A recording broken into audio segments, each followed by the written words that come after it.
Care group of hospital chairman doctor Hariprasad మనతో ఉన్నారు. సోమరాజు గారిని చూస్తే ఒక కార్డియాలజిస్ట్గా ఆయన ఒక ప్రఖ్యాతి చెందిన డాక్టర్. ఎలాగ ప్రణాళికలు వేసుకున్నారు ఒక ఆర్గనైజేషన్ని దేశ స్థాయిలో ముందుకు తీసుకెళ్ళడానికి?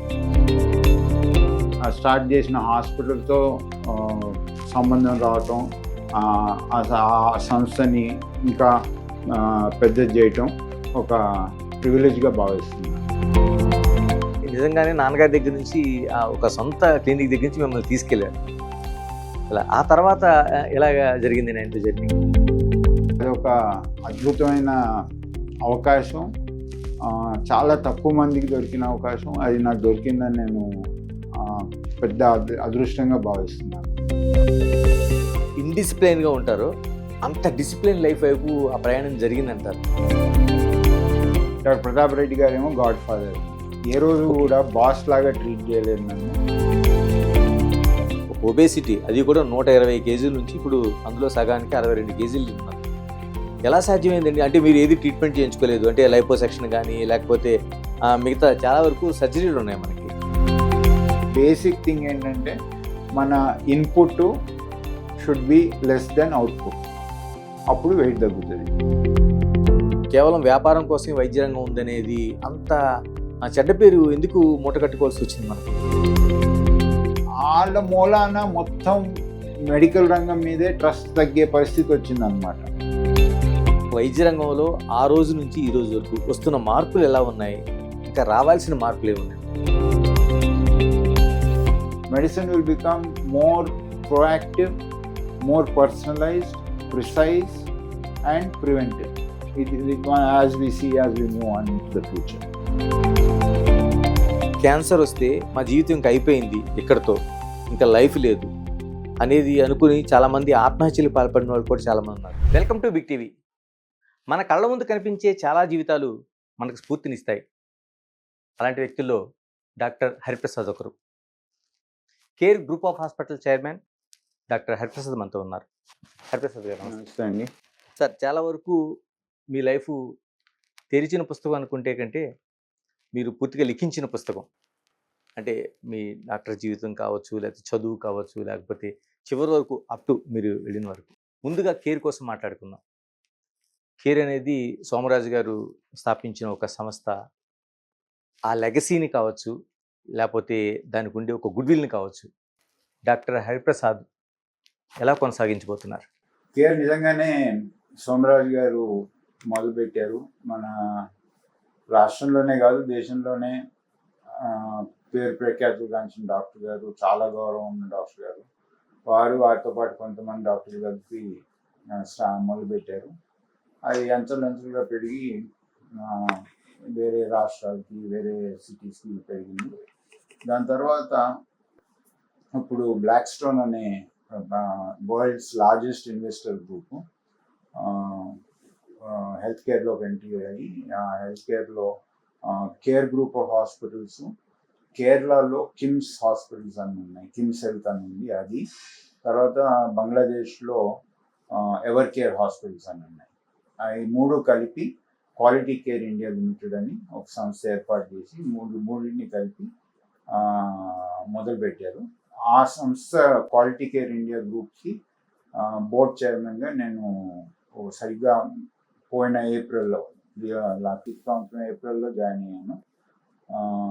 దాని తర్వాత సాటిస్ఫైయింగ్ ఏంటంటే ఇవాళ అది ఇంకొక గ్రూప్తో, ఆస్టర్ డిఎం అనే ఇంకో గ్రూప్తో మర్జర్ అయ్యి దేశంలో ఉన్న 10,000 పడకల గ్రూపులలో 3 ఉన్నాయి. ఆ మూడింట్లో ఒకటి అయిందనమాట. సో చాలా తొందరగా పెరిగి దేశంలోనే ఒక లార్జెస్ట్ గ్రూప్ కింద రావటం చాలా సంతోషం అండ్ చాలా సాటిస్ఫైయింగ్గా కూడా ఉంది. సోమరాజు గారిని చూస్తే ఒక కార్డియాలజిస్ట్గా ఆయన ఒక ప్రఖ్యాతి చెందిన డాక్టర్. ఎలా ఉండేదండి ఈ గ్రూప్లోకి రాకముందు మీతో ఏమైనా సంబంధాలు ఎలా ఉండేవి ఆయనతో? సోమరాజు గారు అంటే ఎవరు తెలియదు, అందరికీ తెలుసు. ఆయన చాలా మంచి పేరున్న మనిషి. మేము అందరం పెరిగేటప్పుడు ఆయన పేరు విన్నాము, చదువుకునేటప్పుడు ఆయన పేరు విన్నాము. తర్వాత ప్రాక్టీస్ చేసేటప్పుడు కానివ్వండి, నేను అపోలోలో పనిచేసేటప్పుడు కానివ్వండి, ఇంటరాక్షన్ కూడా చాలా అయింది. కానీ ఆ మనిషి స్టార్ట్ చేసిన హాస్పిటల్‌తో సంబంధం రావటం, ఆ సంస్థని ఇంకా పెద్దది చేయటం ఒక ప్రివిలేజ్‌గా భావిస్తున్నాను. డాక్టర్ గారు, హరిప్రసాద్ గారి కోసం మాట్లాడుకోవాలంటే అపోలో హాస్పిటల్ కోసం మాట్లాడుకోకుండా కుదరదు.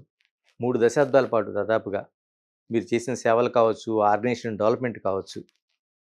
ఎలాగ ప్రణాళికలు వేసుకున్నారు ఒక ఆర్గనైజేషన్‌ని దేశ స్థాయిలో ముందుకు తీసుకెళ్ళడానికి? అసలు దేశంలోనే ఈ రకమైన హెల్త్ కేర్ తీసుకురావడానికి ప్రతాప్ రెడ్డి గారు కారణం. మా నాన్నగారు హాస్పిటల్ ఉండింది, శ్రీదేవి నర్సింగ్ హోమ్ అని.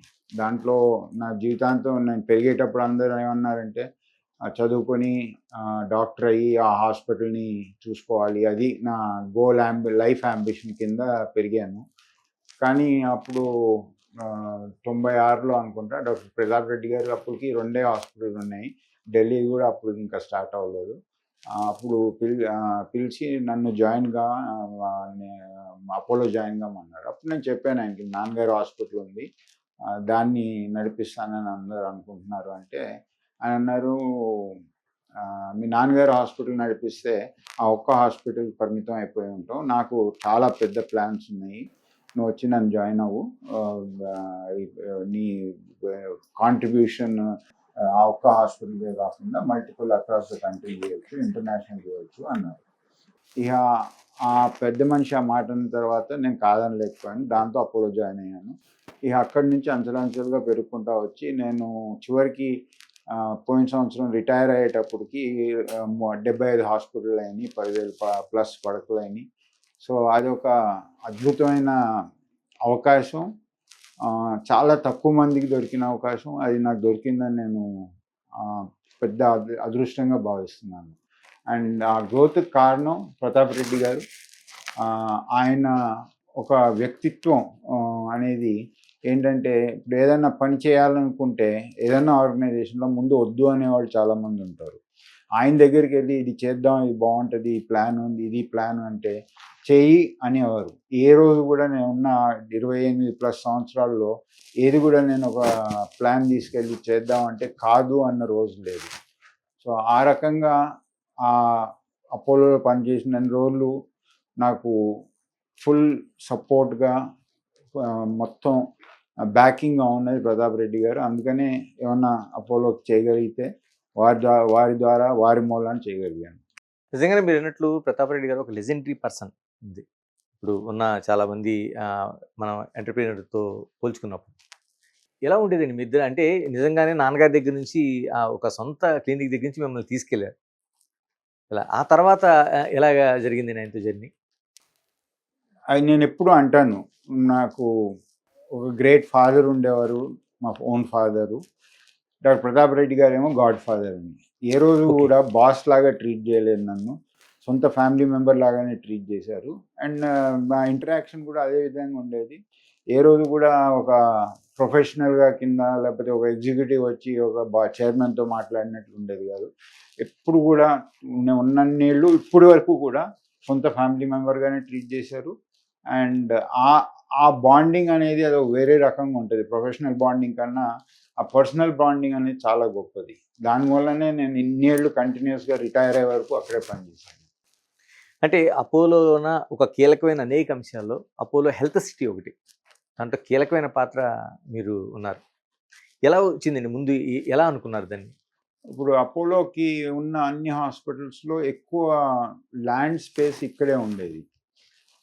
తర్వాత అపోలో హైదరాబాద్లో different elements of health care కూడా మొదలైనవి. Like hospital administration college, nursing college, ఆ రకంగా డిఫరెంట్ ఎలిమెంట్స్ కూడా మొదలైనవి. ఈ చివరికి వచ్చేటప్పటికి ఏమైందంటే అన్ని రకాల హెల్త్ కాంపోనెంట్స్, వెల్నెస్ కానివ్వండి, ఎడ్యుకేషన్ కానివ్వండి, హెల్త్ కేర్ ఐటీ కానివ్వండి, ఇవన్నీ ఒకటే క్యాంపస్లో ఉండేటప్పటికి అది మామూలుగా ఒక హాస్పిటల్ కాకుండా ఒక హెల్త్ సిటీ కింద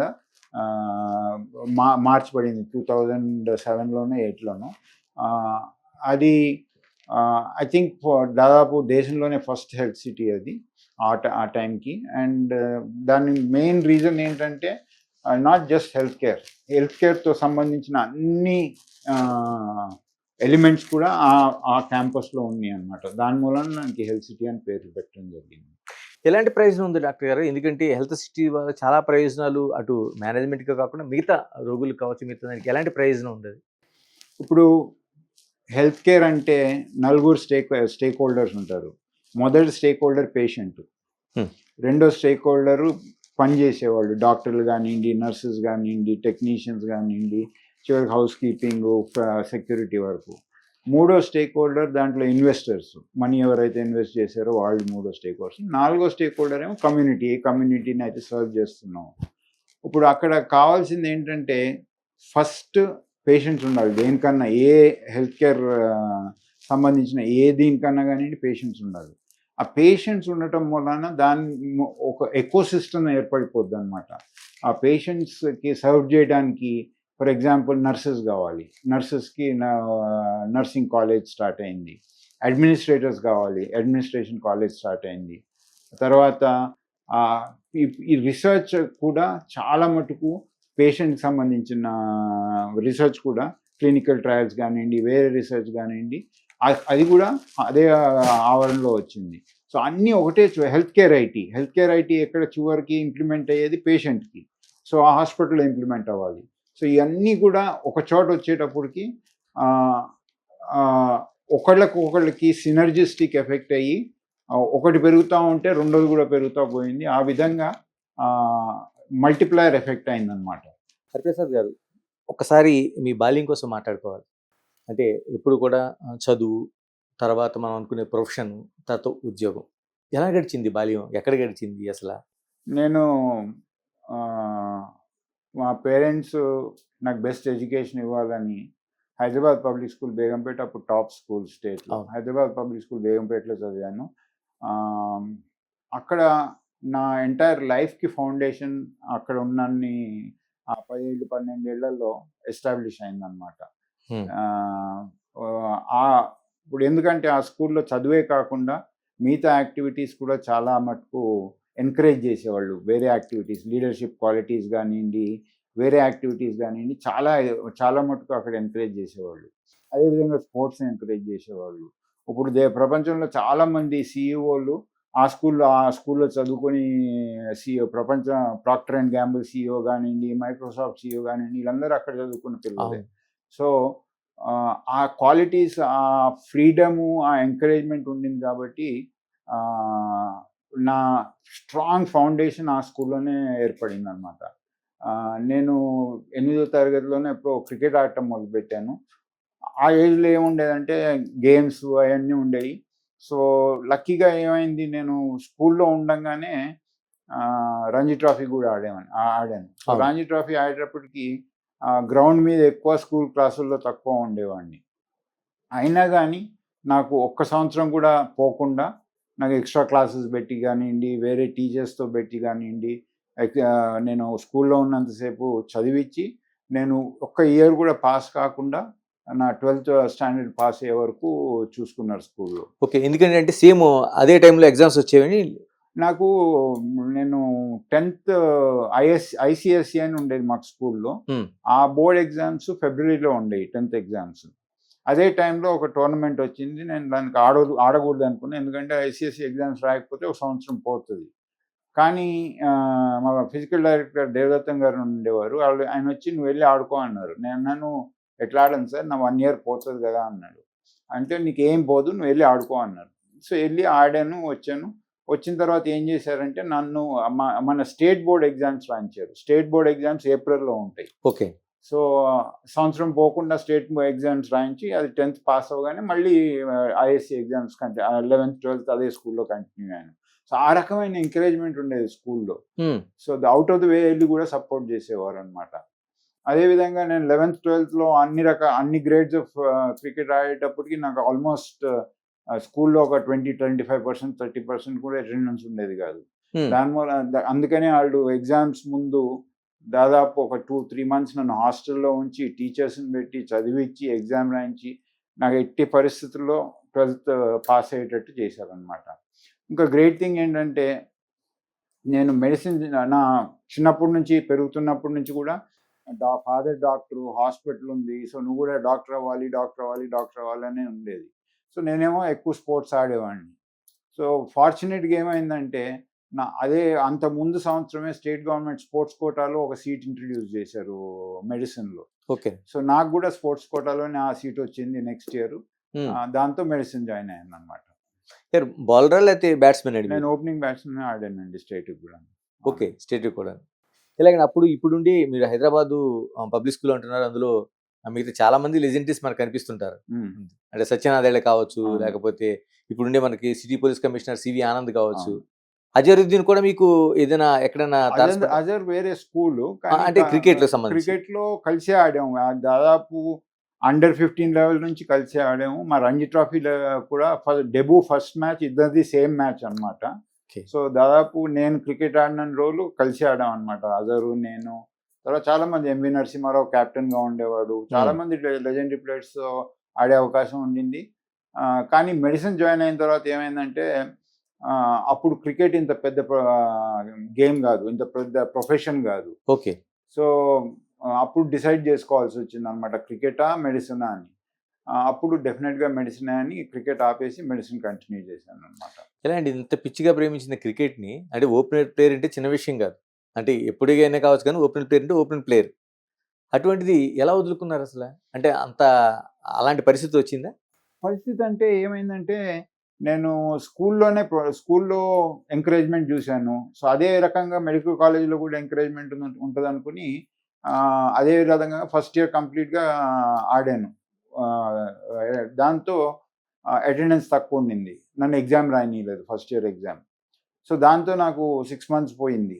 సో, అప్పుడు డిసైడ్ చేసుకున్నా అనమాట. నేను మెడిసిన్ కంప్లీట్ జేయాలంటే ఇది కుదరదు. 2 నావల మీద నడక కుదరదని అప్పుడు డెఫినిట్‌గా క్రికెట్ ఏమో అప్పుడు ప్రొఫెషన్ కాదు. అవును. It was more of a passion, sport, activity లాగా ఉండేది. సో, అందుకని ప్రొఫెషన్ కింద మెడిసిన్ చూజ్ చేసుకొని క్రికెట్ ఆడతాను. ఇప్పటిలాగా ఐపీఎల్స్ గాని అటువంటి ఏమీ ఏముండేది కాదు. అవును. ఏముండేది కాదు. ఉంటే ఇంటర్నేషనల్, నేషనల్స్ ఆడటమే అంతే. ఇంటర్నేషనల్ ఆడినా గానీ ఇంత మనీ ఎక్కడుండింది?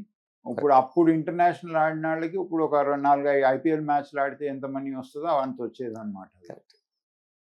ఎలా ఉందండి హైదరాబాద్ పబ్లిక్ స్కూల్‌లో ఉండే ఆ రోజు బ్యాచ్ కావచ్చు, సీనియర్‌లు కావచ్చు, జూనియర్‌లు కావచ్చు. ఇప్పటికి ఆ పరిచయాలు అలాగే ఉన్నాయండి? పరిచయాలు చాలా మట్టుకుంటాయండి. ఎందుకంటే అది వెరీ క్లోజ్ నిట్ ఫ్యామిలీ. దాదాపు మా ఎంటైర్ బాల్యం 12 ఏళ్ళు అక్కడ కలిసి పెరిగి దాని తర్వాత కూడా కాంటాక్ట్‌లో ఉండేవాళ్ళం. చాలామంది అప్పుడు ఫర్ ఎగ్జాంపుల్ సివి ఆనంద్ గారు కూడా ఇప్పటి వరకు కూడా కాంటాక్ట్‌లోనే ఉంటారు. ఓకే. సో, ఆ రకంగా నాట్ జస్ట్ క్లాస్‌మేట్స్ కానీ 2 బ్యాచ్‌ల పైన, 2 బ్యాచ్‌ల కింద కూడా అవును. కంటిన్యూయస్ కాంటాక్ట్‌లోనే ఉంటారనమాట. సత్యనారాయణ గారు. సత్యనారాయణ, దాని తర్వాత మన ఎక్స్ మినిస్టర్ గారు పల్లం రాజు గారు, వీళ్ళందరూ కేంద్ర పబ్లిక్ మంత్రి. స్కూల్. కేంద్ర మంత్రి పల్లం రాజు వీళ్ళందరూ పబ్లిక్ స్కూల్‌లో ఆడారు. ఇప్పుడు అశోక్ గజపతిరాజు గారు గవర్నర్ అయ్యారు. ఇప్పుడు ఆయన గోవా మాకు గవర్నర్ చాలా మనకి. చాలా సీనియర్. సో, చాలా మంది పేర్లు చెప్పుకుంటా పోతే అసలు చాలా చాలా మంది పబ్లిక్ స్కూల్ నుంచి గ్రాడ్యుయేట్స్ ఉన్నారు. అంటే బేసిక్‌గా హైదరాబాద్ ఫ్యామిలీ ఏంటి? నాన్నగారి దగ్గర నుంచి తాతగారు అలాగా? నాన్నగారు నేను పుట్టింది పెరిగింది ఇక్కడేనండి. హైదరాబాదేనండి. చదువుకుంది పబ్లిక్ స్కూల్‌లో. దాని తర్వాత గ్రాడ్యుయేషన్ చేసిందేమో గాంధీ మెడికల్ కాలేజ్‌లో, అప్పుడు బషీర్బాగ్‌లో ఉండేది. దాని తర్వాత ఎండీ ఏమో మ్యాంగ్లూర్‌లో చేశాను కస్తూర్బా మెడికల్ కాలేజ్‌లో. దాని తర్వాత వచ్చేసి హైదరాబాద్‌లోనే పనిచేశాను. ఎంత ఇండిసిప్లైన్‌గా ఉంటారో అంత డిసిప్లిన్ లైఫ్ వైపు ఆ ప్రయాణం జరిగిందంటారు. ఏంటి ఆ ఇండిసిప్లిన్ ఏంటి? ఇప్పుడు ఆ డిసిప్లిన్ ఏంటి? క్రికెట్ ఆడిన రోజులు చాలా ఫిట్‌గా ఉండేవాడిని. ప్రాక్టీస్ చేయటం గానియండి, ఎక్సర్సైజ్ చేసేయడం గాని. ఇక అది ఆపేసిన తర్వాత ఓన్లీ స్టడీస్ అయ్యేటప్పటికి జంక్ ఫుడ్ తినటం గానియండి, అలవాట్లు రావటం గానియండి, ఏదన్నా టీనేజ్‌లో వచ్చాయి అన్నీ రావాల్సినయన్నీ వచ్చినియి. దాంతో ఇక టెరబుల్ వెయిట్ పుట్ ఆన్ అయిపోయాను. దాదాపు 120 కేజీస్ వరకు వచ్చేసాను. దాని తర్వాత వర్క్‌లో పడేటప్పటికి వర్క్ బిజీలో పోయేసి నా హ్యాబిట్స్‌ని పట్టించుకోవటం మానేసి ఎప్పుడు తింటున్నాను, ఏం తింటున్నాను, ఎప్పుడు పడుకున్నాను, అసలు ఒక లైఫ్ స్టైల్ అనేది ఉండేది కాదు. సార్ ఇప్పుడు మేము చూస్తున్న హరిప్రసాద్ గారు 120 కేజీస్ ఉండేవారు. నేను 120 కేజీస్ ఉండేవాడిని ఒక స్టేజ్‌లో. ఇప్పుడు సార్? ఇప్పుడు 62. అసలు సగానికి సగం. ఫస్ట్ చెప్పాల్సింది ఏంటంటే ఏం సర్జరీ కానివ్వండి ఏది కానీ చేయించుకోకుండా కష్టపడి లైఫ్ స్టైల్ చేంజ్ చేసుకుని తగ్గిన వెయిట్ అన్నమాట ఇది. దానికి కూడా ఒక దేనికన్నా లైఫ్లో ఒక ఇన్సిడెంట్ ఒక ఏదో ఒకటి ఉంటుంది. నేను బాగా పీక్లో ఉన్నప్పుడు యుఎస్ వెళ్ళి రిటర్న్ వచ్చాను. అప్పటికే సివియర్లీ డయాబెటిక్, చాలా రకాల మందులు వాడుతున్నాను, అయినా కంట్రోల్లో ఉండేది కాదు. ఆ వెయిట్‌తోని. ఆ వెయిట్‌తోని అంటే ఒబేసిటీ ఒక విధంగా. సివియర్ ఒబేసిటీ, ఆ! బీపీ ఉండేది. వచ్చిన తర్వాత ఆ రోజు 8:30కి నేను ఇంటికి ల్యాండ్ అయ్యాను. మా సెక్రటరీ ఫోన్ చేసింది, సార్ మీరు రేపు బ్లడ్ షుగర్ చేయించుకోవాలి, ఫాస్టింగ్ రండి హాస్పిటల్కి అని. నెక్స్ట్ డే హాస్పిటల్కి ఫాస్టింగ్ వెళ్ళేటప్పటికి బ్లడ్ ఇచ్చేసాను. నా పనిలో 2 వారాలు లేను కాబట్టి పనిలో బిజీగా పడిపోయాను. అప్పుడు డైరెక్టర్‌గా ఉన్నారు. అప్పుడు ప్రెసిడెంట్ అయ్యాను. ప్రెసిడెంట్‌గా ఉన్నారు. ఓకే. అయితే 2 గంటల తర్వాత నా బ్లడ్ ఎవరైతే తీసుకున్నారో అతను ఫోన్ చేసి, సార్ బ్లడ్ షుగర్ కావాల్సిన బ్లడ్ కన్నా ఇంకా కొంచెం ఎక్కువ తీసుకున్నాను, ఏం చేయమంటారు, వేరే టెస్ట్ చేయించమంటారు అని అడిగాడు.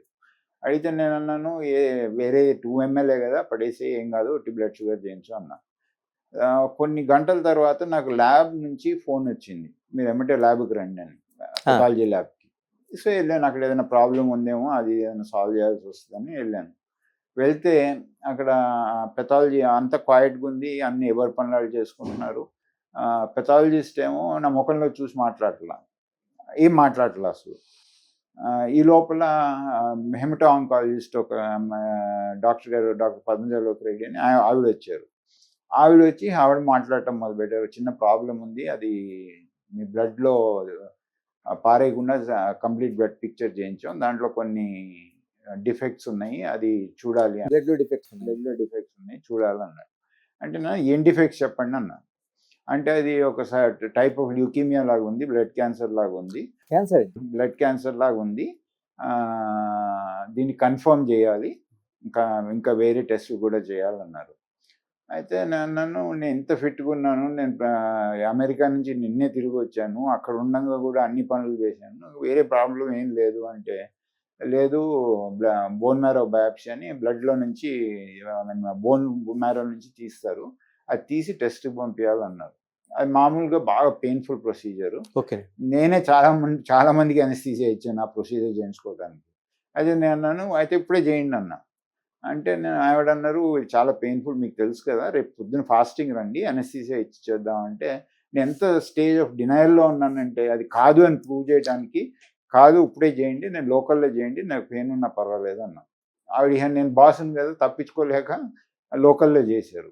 లోకల్లో చేసి ఒక 2 hours తర్వాత కన్ఫర్మ్ చేశారు, నువ్వు బ్లడ్ క్యాన్సర్ ఉంది, దానికి ట్రీట్మెంట్ అవసరం, ట్రీట్మెంట్ చేయించుకోవాలని. సో నెక్స్ట్ లక్కీగా దానికి జెనెటిక్ టెస్టింగ్ చేయించి చాలా స్పెసిఫిక్ ట్రీట్మెంట్ స్టార్ట్ చేశారు. 3 monthsలో అది రివర్స్ అయిపోయింది. దాని తర్వాత 9 months మెయింటెనెన్స్ కోర్స్ వాడాను. ఈ మా ఫస్ట్ 3 months హాస్పిటల్లోనే ఉన్నాను. డాక్టర్ గారు, మీరు ఒక క్యాన్సర్, అది కూడా బ్లడ్ క్యాన్సర్, ఎంత సింపుల్గా చెప్తున్నారంటే, ఒక టైఫాయిడ్ వచ్చినట్టు అలాగా ఏదో వచ్చింది అని. ఏ స్టేజ్లో తెలుసుకున్నారు డాక్టర్ గారు అసలు? అదే చెప్తున్నా కదా, ఇది ప్రాబ్లీ ఒక లెసన్ ఫర్ ఎవ్రీబడి ఆల్సో. ఎందుకంటే నాకేం సిమ్టమ్స్ రాకుండానే డయాగ్నోజ్ అయింది, అది అదృష్టవశాత్తు. ఓకే. అదే కనుక ఏదైనా కాంప్లికేషన్ వచ్చి దాని మూలం డయాగ్నోజ్ అయిందంటే, అది లేటర్ స్టేజెస్లో డయాగ్నోజ్ అయిందనమాట. ఓకే. సో అప్పుడు ఇంకా ట్రీట్మెంట్ కష్టం అయ్యేది, ప్రాబ్లమ్స్ ఎక్కువ అయ్యాయి, ఇంకా ఎక్కువ రోజులు ట్రీట్మెంట్ పట్టేది. అది కంప్లీట్గా రికవర్ అవుతామా లేదా కూడా లేటర్ స్టేజెస్లో వెళ్ళేటప్పుడు తెలిసేది కాదు.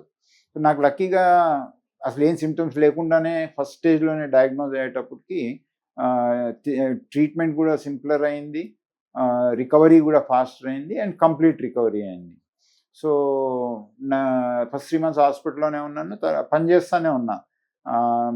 అప్పుడు నాతో సంగీత రెడ్డి గారు ఉండేవారు, ప్రతాప్ రెడ్డి గారి డాటరు. ఆవిడ అప్పుడు బాస్ నాకు. ఆవిడ అన్నారు, నువ్వు ఆఫీస్ ఇక్కడే పెట్టుకో, నీ రూమ్లోనే పెట్టుకో, నీ రూమ్లో పెట్టుకుని టెలిమెడిసిన్ ద్వారా, టెలికాన్ఫరెన్సింగ్ ద్వారా నీ పని నువ్వు చేసుకో అన్నారు. సో అది స్టాఫ్ సపోర్ట్ కానివ్వండి, ఫ్యామిలీ సపోర్ట్ కానివ్వండి, చాలా I'm indebted to them.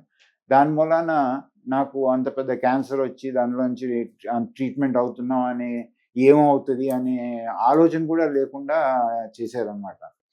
So అది 3 మంత్స్ హాస్పిటల్‌లో ఉండి, తర్వాత 9 మంత్స్ ఇంట్లో ఉండి హాస్పిటల్‌కి వెళ్తా వస్తా ఉండి ట్రీట్మెంట్ చేయించుకున్నాను. దాని తర్వాత అప్పటి నుంచి మళ్ళీ ఒక 5 ఇయర్స్ కంటిన్యూయస్ ఫాలో అప్ చేశారు. అప్పుడు మళ్ళీ అసలు దాని పూర్తిగా క్యూర్ అయింది. పూర్తి క్యూర్ అయింది. అంటే ఎలా వచ్చిందన్నారు డాక్టర్ గారు అసల? అంటే ఒక్కొక్క దానికి ఒక్కో రీజన్. తెలీదండి, లైఫ్ స్టైల్ కూడా కావచ్చు. అంటే అప్పటికి ఎలా ఉండేదండి లైఫ్ స్టైల్? అంటే మీకు సిగరెట్టు లేకపోతే మందు? సిగరెట్ అలవాటు ఉండేది, టొబాకో నమిలేవాడిని, ఆ! మోస్ట్ అన్‌హెల్తీ ఫుడ్ తినేవాడిని. అన్ని రకాల అవలక్షణాలు ఉండేవన్నమాట. డ్రింక్ అండి? డ్రింక్ చేసేవాడిని కాదు. కానీ మిగతా అన్ని అవలక్షణాలు ఉండేవాడిని. అది వెయిట్, స్ట్రెస్ ఉండేది బాగా. ఈ అన్నిటి మూలాన వచ్చి ఉంటది అది. దాంతో అదొక పెద్ద చేంజ్ ఇన్ లైఫ్ అయిపోయిందన్నమాట. కరెక్టే. ఆహ్, అది కాదు డాక్టర్ గారు, ఫాదర్ డాక్టరు, మీరు డాక్టరు, దానికి ఎమర్జెన్సీకి క్రిటికల్ కేర్ డాక్టర్ మీరు. ఈ లైఫ్ నుంచి వచ్చే వాళ్ళకి మనం టొబాకో గాని అవి ఎక్స్‌పెక్ట్ చెయ్యం అసల ఫస్టు. ఫస్ట్ ఐ మీన్ మరి అందరూ మర్చిపోయేదేంటంటే డాక్టర్లు కూడా మనుషులే గదా! ఆ! డాక్టర్లు కూడా మనుషులే గదా! కరెక్టే. ఆ అలవాట్లొచ్చేయి ఎవరికన్నా రావచ్చు. ఈళ్ళు కూడా మనుషులే, డాక్టర్లు కూడా రావచ్చు. సో, రాకూడదని ఏమీ లేదు. సో, కానీ ఆహ్, దాంట్లో కొంతమందికి తెలుసుకొని మళ్ళీ దాని నుంచి బయటపడే అవకాశం, అదృష్టం దొరుకుతుంది. కొంతమందికి అది దొరకదు. నేను అనుకోవటం దేవుడు నన్ను ఐ మీన్ ఆశీర్వదించి నీకు ఇంకో అవకాశం ఇస్తున్నాను. ఇది క్యాన్సర్ వచ్చింది కానీ నిన్ను బయటపడేస్తున్నాను. నువ్వు ఇప్పటి నుంచి ఏం చేస్తావో చూస్తాననే అవకాశం వచ్చిందని మాత్రం నేను అనుకుంటున్నాను. నిజంగా డాక్టర్ గారు, టొబాకో అంత డేంజర్ కదండీ! ఇప్పుడు నేను ఎవరన్నా నా దగ్గరికొచ్చి ఏం చెయ్యొద్దు అంటే ఫస్ట్ టొబాకో ముట్టుకోవద్దు అంటాను. మీరు ఆల్కహాల్ తీసుకుంటే లిమిటెడ్‌గా ఆల్కహాల్ తీసుకోండి. అది బెటర్ గానీ, టొబాకో మాత్రం ముట్టుకోవద్దు. ఎందుకంటే టొబాకో అనేది apart from diseases, heart disease గానియండి, క్యాన్సర్ గానియండి, వేరే ఏదైనా గానియండి, ఆ డిసీజెస్‌తోనే కాకుండా ఆపటం గూడా చాలా కష్టం. నేను సిగరెట్ మంచిది కాదని తెలుసు. సిగరెట్ ఆపటానికి ఏం చేసేవాడిని, టొబాకో చూజ్ చేసేవాడిని. అది ఆ! గూడా ఈక్వల్లీ డేంజరస్. చాలా ఆపడం చాలా చాలా కష్టం టొబాకో. అందుకని అసలు ముట్టుకోకుండా ఉండటం చాలా చాలా ఇంపార్టెంట్. యంగర్ జనరేషన్స్ మాత్రం this is the biggest lesson, don't touch tobacco. Doctor గారు, ఆ టైంలో అటు కుటుంబం కావచ్చు, లేపోతే మనకి ఆఫీస్‌లో ఉండే స్టాఫ్ కావచ్చు, మేనేజ్‌మెంట్ కావచ్చు, ఎంత సపోర్ట్ ఉండాలో అంత సపోర్ట్ అవసరం. ఎందుకంటే లైఫ్ అండ్ డెత్ లాంటి ఒక పెద్ద సమస్య. మీరు వాళ్ళు ఈ ట్రీట్ చేశారు? ప్రతాప్ రెడ్డి గారి కాడ నుంచి, సంగీతా రెడ్డి గారి నుంచి హాస్పిటల్‌లో గానియండి, నన్ను ట్రీట్ చేసిన డాక్టర్స్‌లోకి డాక్టర్ పద్మజ లోకిరెడ్డి గారు గానియండి, మిగతా వాళ్ళు గానియండి, ఫ్యామిలీ గానియండి, అదే కాకుండా నా hospital staff, entire hospital staff, నేను అప్పటికే దాదాపు 15 ఏళ్ళు హాస్పిటల్‌లో పనిచేశాను. సో, దాదాపు ప్రతి మనిషి తెలుసు నాకు. అందరూ నాకు క్యాన్సర్ ఉంది, ఇది ఇంత ప్రమాదకరం, లైఫ్ అండ్ డెత్ అన్నారు మీరు. ఆ ఆలోచనే రాకుండా చేశారనమాట. అంత సపోర్ట్ ఇచ్చారు. నన్ను కంటిన్యూయస్‌గా అప్పటికే Apollo largest group in the country. ఆ గ్రూప్‌ని ప్రెసిడెంట్‌ని ఒక హాస్పిటల్ రూమ్‌లో నుంచి కూర్చోబెట్టి, హాస్పిటల్ నడిపి నువ్వు నీ పని చేసుకోవడం అనేది చాలా గొప్ప పని. కరెక్టే. గొప్పదది. అంతకంటే మోరల్ సపోర్ట్ ఇంకోటి లేదు. అందుకని సపోర్ట్ లేదు. ఆహ్, ఆ రకమైన ఎన్విరాన్మెంట్ క్రియేట్ చేశారు కాబట్టే, నాకసలు వేరే నెగెటివ్ థాట్స్ లేకుండా అన్ని పాజిటివ్ థాట్స్ పడగలిగాను. డాక్టర్ గారు, చాలామంది క్యాన్సర్ వస్తే మా జీవితం ఇంక అయిపోయింది ఇక్కడితో, ఇంకా లైఫ్ లేదు అనేది అనుకుని చాలామంది ఆత్మహత్యలకు పాల్పడిన వాళ్ళు కూడా చాలామంది ఉన్నారు. మీరు లైవ్ ఎగ్జాంపుల్ కనిపిస్తున్నారు కళ్ళ ముందు. అంటే దేన్నైనా జయించొచ్చనేది. ఏం చెప్తారు? అంటే సింపుల్ అండి. ఫస్ట్ థింగ్ ఏంటంటే ప్రివెన్షన్ ఈస్ ద బెస్ట్. హ్మ్. మనకి కొన్ని క్యాన్సర్ కాజ్ చేస్తాయనేది తెలుసు. ఆటి దగ్గరికి వెళ్ళకుండా ఉండటం బెస్ట్ పాలిసీ. లైక్ స్మోకింగ్ గానియండి, ఆల్కహాల్ గానియండి, ఇట్లాంటియి కొన్ని క్యాన్సర్ కారణాలని తెలుసు. రెండోది, కొంతమందికి హెరిడిటరీ క్యాన్సర్స్, కొన్ని రకాల క్యాన్సర్స్ హెరిడిటరీ క్యాన్సర్స్ వస్తాయి. లైక్ ఫర్ జన్యుపరంగా ఎగ్జాంపుల్ వచ్చేవి ఉంటాయి. బ్రెస్ట్ క్యాన్సర్ ఉంది. అది ఫ్యామిలీస్‌లో నడవచ్చు. సో, అట్లాంటి వాళ్ళు ఏం చేయాలంటే, అట్లా ఫ్యామిలీలో ఎవరికన్నా వచ్చిందంటే మిగతా వాళ్ళు దానికోసం రెగ్యులర్‌గా స్క్రీనింగ్ చేయించుకుంటా ఉండాలి. స్క్రీనింగ్ చేయించుకుంటా ఉంటే దాని అడ్వాంటేజ్ ఏంటంటే, ఫస్ట్ స్టేజ్‌లో కనుగొంటే క్యాన్సర్ ఈస్ క్యూరబుల్. ఓకే. అదే గనుక, cancer treatment is not expensive first స్టేజ్‌లో కనుగొంటే. ఓకే. అదే కనుక second stage, third stage, fourth stage ఆ స్టేజెస్ పెరిగిన కొద్దీ క్యూర్ రేట్ తగ్గుతుంది, కాస్ట్ పెరుగుతుంది, సఫరింగ్ పెరుగుతుంది. సో బెస్ట్ ఇస్ ప్రివెన్షన్, రెండోది screening, early detection and treatment. This is my message for everybody. Hariprasad గారు ఇంకోటి చెప్పారు మీరు, ఒక ఒబేసిటీ అది కూడా 120 కేజీల నుంచి ఇప్పుడు అందులో సగానికి 62 కేజీలు ఉన్నారు. ఎలా సాధ్యమైందండి? అంటే మీరు ఏది ట్రీట్మెంట్ చేయించుకోలేదు అంటే లైపోసెక్షన్ కానీ లేకపోతే మిగతా చాలా వరకు సర్జరీలు ఉన్నాయి మనకి, బేరియాట్రిక్ అదండి సర్జరీలు నేను కానీ. నేను ఎప్పుడు కూడా ఏది కూడా టెంపరరీగా చేసే అలవాటు లేదు. సో నేను క్యాన్సర్ నుంచి బయటకు వచ్చిన తర్వాత అనుకున్నాను, నాకు దేవుడు ఇంకో ఛాన్స్ ఇచ్చాడు, ఏదైనా చేయాలి, కానీ మనం చేయటానికి ఏం అడ్డు రావచ్చు అని ఆలోచించాను. అప్పటికి నేను డయాబెటీస్ దాదాపు పొద్దున్న 6 టాబ్లెట్లు, సాయంత్రం 6 టాబ్లెట్లు వేసుకునేవాడిని, బీపీకి వేసుకునేవాడిని, నా weight itself was a problem. So నేను అనుకున్నాను, ఫస్ట్ నన్ను నేను కరెక్ట్ చేసుకోకుండా ఏది చేయాలన్నా కానీ అది పాసిబుల్ కాదనుకుని ఆ రోజు డిసైడ్ చేసుకుని లైఫ్ స్టైల్ని మార్చేశాను. ఫస్ట్ థింగ్ చేసింది ఏంటంటే, నాకు ఇష్టమైనవి ఏదైతే ఒబేసిటీ కాజ్ చేస్తాయో అవి ఆపేయాలని వీగన్గా తయారయ్యాను. నాకు నాన్ వెజిటేరియన్ బాగా ఇష్టం. తర్వాత పాల మీద మీగడి, క్రీమ్స్ ఇవన్నీ చాలా ఇష్టం. సో వీగన్ అయ్యేటప్పటికి మిల్క్ ప్రోడక్ట్స్ లేవు, నాన్ వెజిటేరియన్ లేదు. సో అది మానేశాను first. So first 1 year complete వీగన్గా తయారయ్యాను. దాని తర్వాత నెమ్మదిగా I came back, but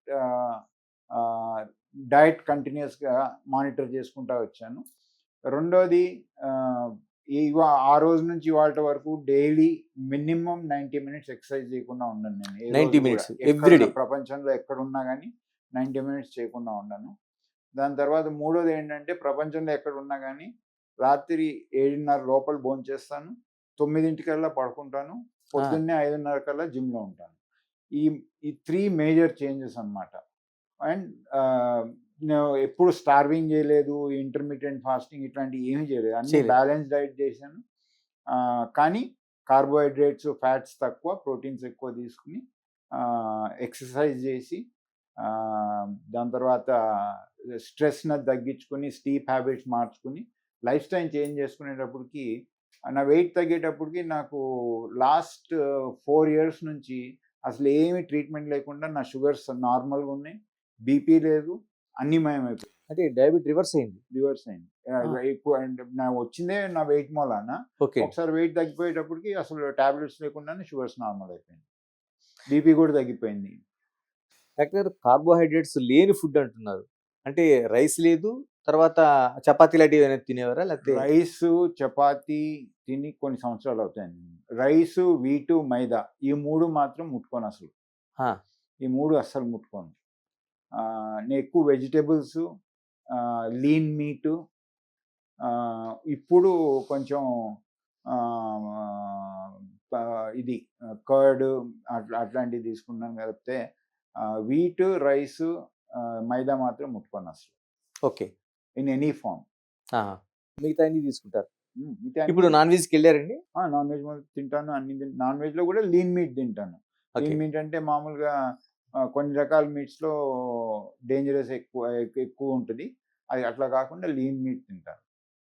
doctor, మీరు చూస్తుంటే అటు మీ అలవాట్లు కావచ్చు, లేకపోతే ఒబేసిటీ గుండి కావచ్చు, చూసుకుంటే చాలామంది నేను ఇది చేయలేను ఇంకా, ఎందుకంటే సిగరెట్ అలవాటు ఉంది, నేను మానలేకపోతున్నాను, లేకపోతే నాకు పలానా ఫుడ్ నాకు ఇష్టమైంది, నేను వదలలేకపోతున్నాను. ఎక్కడ ఉంటుందండి? ఆలోచనలో ఉంటుందా, లేకపోతే మనకి అందులో ఇన్బిల్ట్లోనే ఉంటుందా? అది ఒకళ్ళు నా పర్సనల్ ఎక్స్పీరియన్స్, అది నేను వేరే వాళ్ళకు కూడా నిజం అనుకుంటాను.